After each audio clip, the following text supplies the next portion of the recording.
Olá, pessoal! Bem-vindo ao nosso canal Justiça Justiça Camuflada. Camuflada.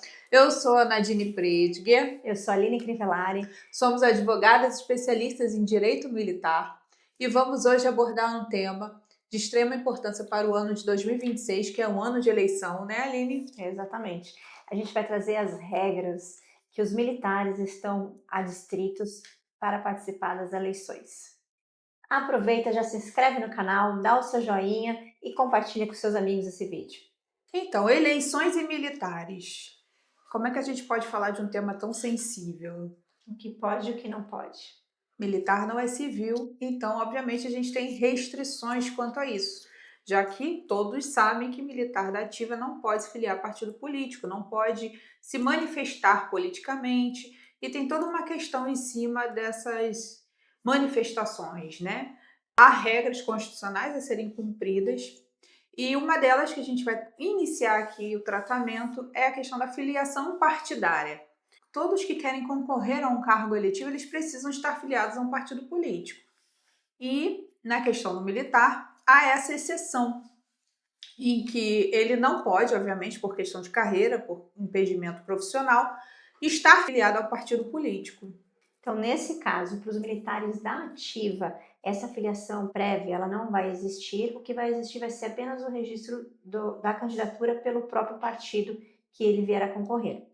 Para o militar inativo, entretanto, ele vai seguir os mesmos trâmites de um outro cidadão comum que não seja militar e tenha interesse a se candidatar, devendo com isso fazer a sua filiação e posteriormente o registro da candidatura.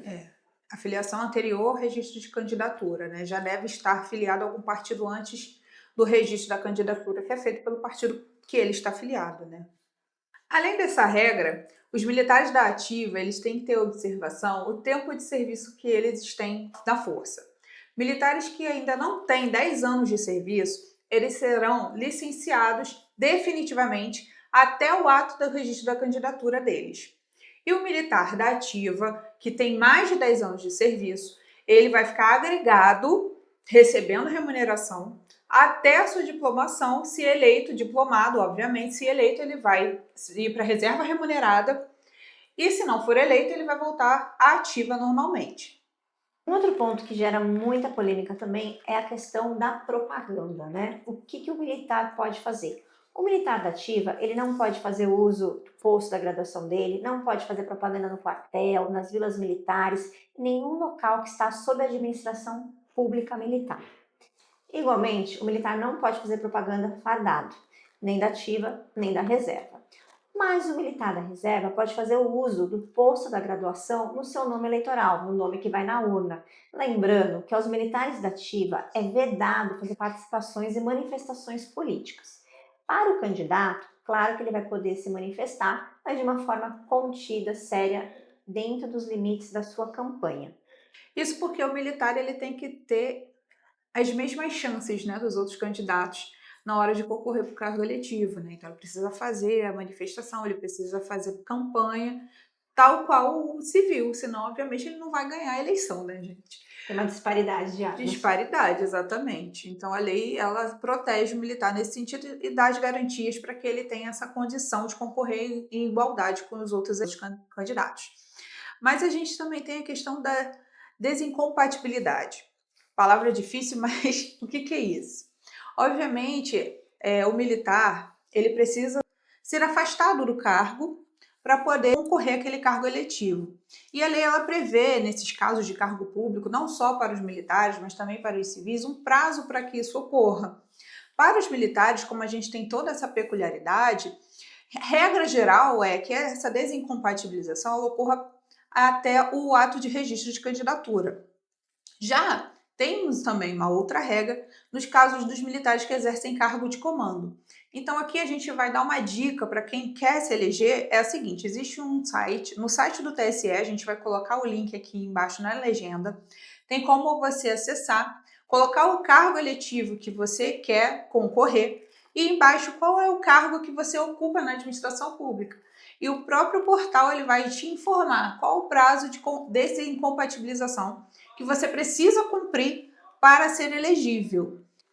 Até porque, caso esse prazo não seja cumprido, esse candidato vai ser inelegível. E a desincompatibilidade é apenas um dos motivos de inegibilidade.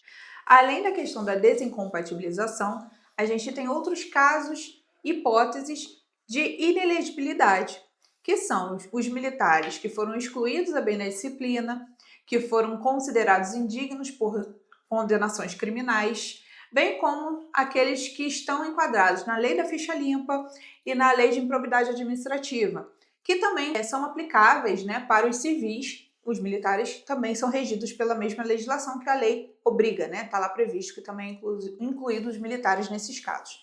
Então, são essas as hipóteses de inelegibilidade para um militar de forma mais específica. A participação dos militares nas eleições é um assunto realmente polêmico, principalmente depois das eleições de 2018. Tanto que a gente verifica que existem vários projetos de lei e emendas constitucionais para vedarem ou ampliarem a participação dos militares. O ponto é, qual a sua opinião? Você é contra ou a favor? Os militares da ativa devem participar? Devem utilizar farda? Até onde você acha que vai o direito do cidadão enquanto militar? Por enquanto, a gente vai seguir as resoluções que estão em vigor para as eleições deste ano. Por isso, nós vamos deixar o link na descrição desse vídeo. Se esse conteúdo foi útil para você, compartilhe, aproveite, deixe seu joinha e siga o nosso perfil.